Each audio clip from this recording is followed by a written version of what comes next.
be joined by Sanjay Kapoor. Good morning and welcome to the program.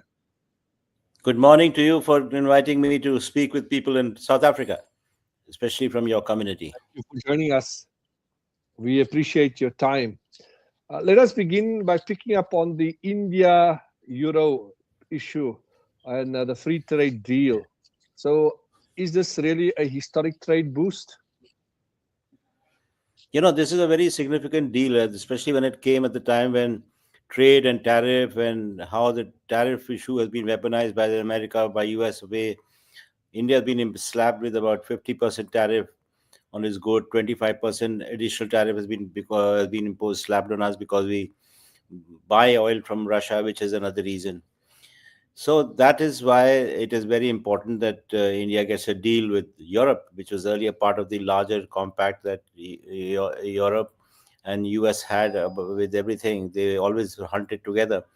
But it seems there has been a rupture between the European powers and that of the United States of America, something that was highlighted by the Prime Minister Carney of Canada in Davos recently, where he's talked of a rupture. He didn't talk of anything else. And that is what has been visible. In fact, it was in Davos that EU chairman Ursula announced that they will sign a mother of all deals in Delhi, and that is what has happened in the when she came. She was a guest at the 26th January Republic Day celebration, along with the European Council President Alberto Costa, who's also uh, overseas Indian. He's a card holder of that. Both of them are converged here, and they are the ones who decided that they will have a deal with India. So it's a very significant in many ways because it opens up sectors which were kind of blocked to India. So many of Indian exporters were actually relying entirely on whatever the market was available in the US, especially the leather goods. Leather exports from India take place in really large numbers to United States of America. Now that has like become very difficult, prohibitive in some ways for them to send it out. So now it has opened up in Europe. So it's an $11 billion market which has opened up, which is very significant. But the reason why for last 20 years India has been negotiating with Europe and not being able to make much headway is because the belief in Indian bureaucracy is that Europe moralizes quite a bit what they want India to do, how it should conduct itself, whom it should meet, what kind of values it should espouse to people around. So time and again they used to run contrary to what the Europeans wanted, and that is why the deal didn't happen. So this time around, I'm surprised that they're not talking about the moral issues, and there's something with that is music to my ears, at least. I mean, they talk about media rights and they talk about some other ethical issues like human rights, and they're not no longer so important as an observer said. There are more compelling things that the Europeans can talk about now rather than harp on the issues that prevented a deal. So the time now is that the US has to be shown its place, and that is why a 2 billion market was announced by Ursula, the EU chairman, and that India coming together with Europe means a two billion market. More so for Indians, what has really happened is that they've also signed up a parallel immigration deal with the United European Union. That means that a lot of Indians who study in European universities get a possibility, an opportunity to take up a job and do something more than that what they had planned to do. So, in a certain way, it is good. There are jobs which will come in the way of India, but at the same time, there is also a setback that the talent from India is running away from here, and they're not actually working very hard to build India as a nation. Yes, certainly. India Bangladesh tensions shake cricket. Yeah, this is a very disturbing thing. What really happened, and I'll just share the genesis of this entire issue. There's a very interesting fast bowler from South Africa. I'm sure most of the people in South Africa, are familiar with the game of cricket and what really happens in Indian subcontinent. His name is Mr. Rahman. He does left arm pace bowling. Mustafa Rahman. I can never pronounce his first name. So he was chosen by Calcutta Knight Rider, which is owned by Mr. Shah Rukh Khan. So when he decided that he would come in, and that was taken entirely on merit, that one BJP leader from Western UP started claiming that he is a Shah Rukh Khan is a communal fellow, and he's anti-national, and he's taken somebody who is from a country which has not been treating the Hindus very well. As you may be aware, there's some kind of tension which is going on between India and Bangladesh for a while, because Hindu citizens of Bangladesh are treated shabbily.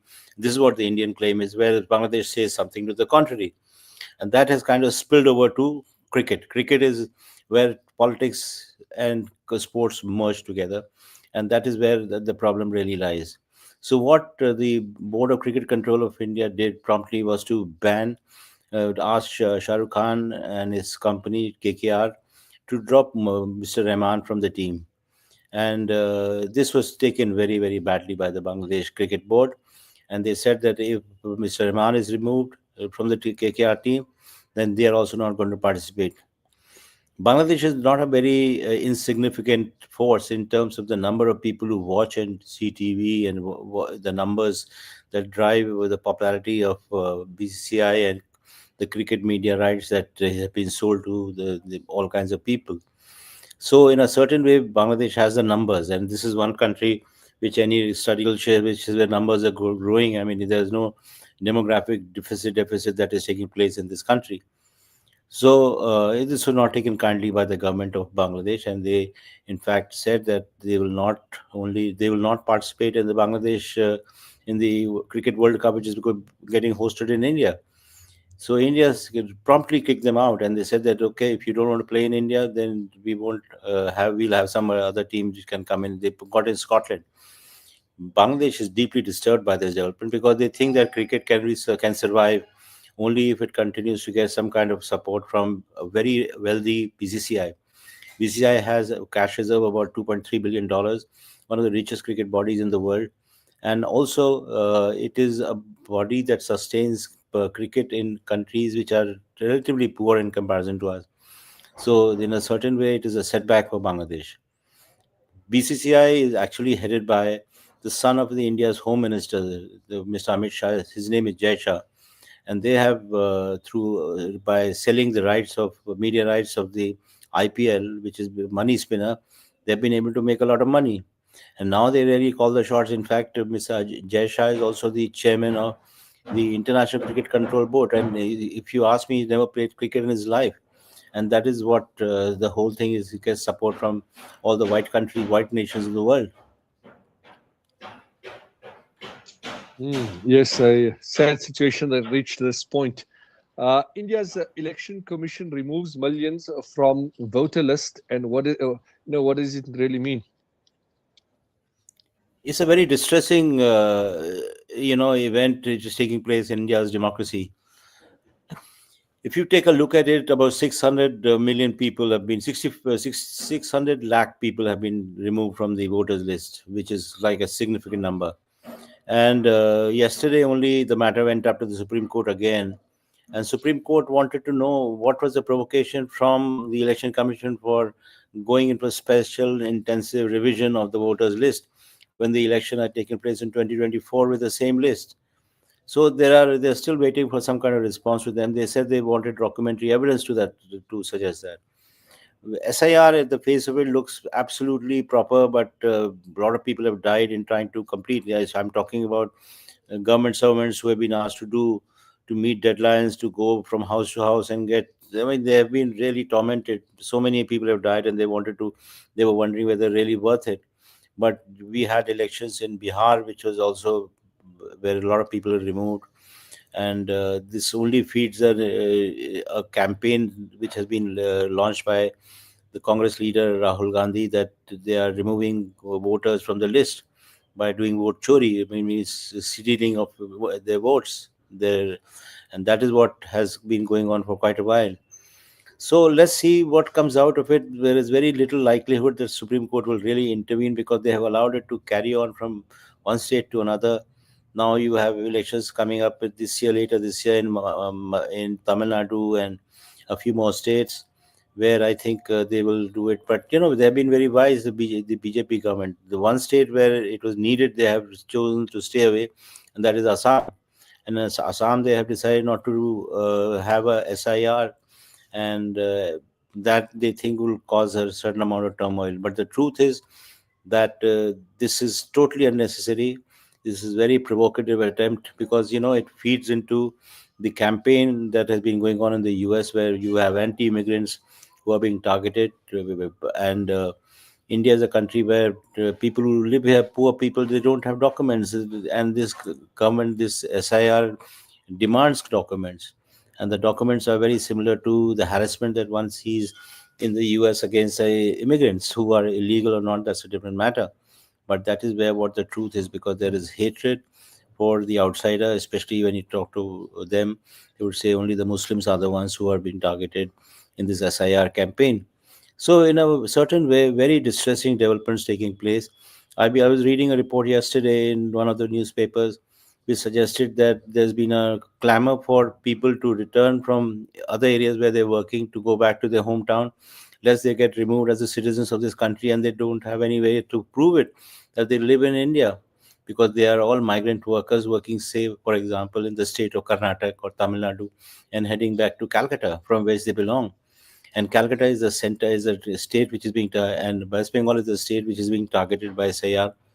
And it's a troubling scenario where people who are coming from outside are not very sure whether they'll have the job back once they come back after fulfilling the requirements of the election commission.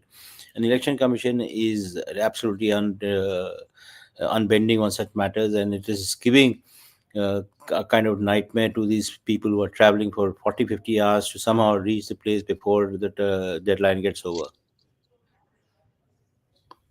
Yes, it's certainly a distressing situation. We certainly hope that some sort of a compromise is reached in this regard.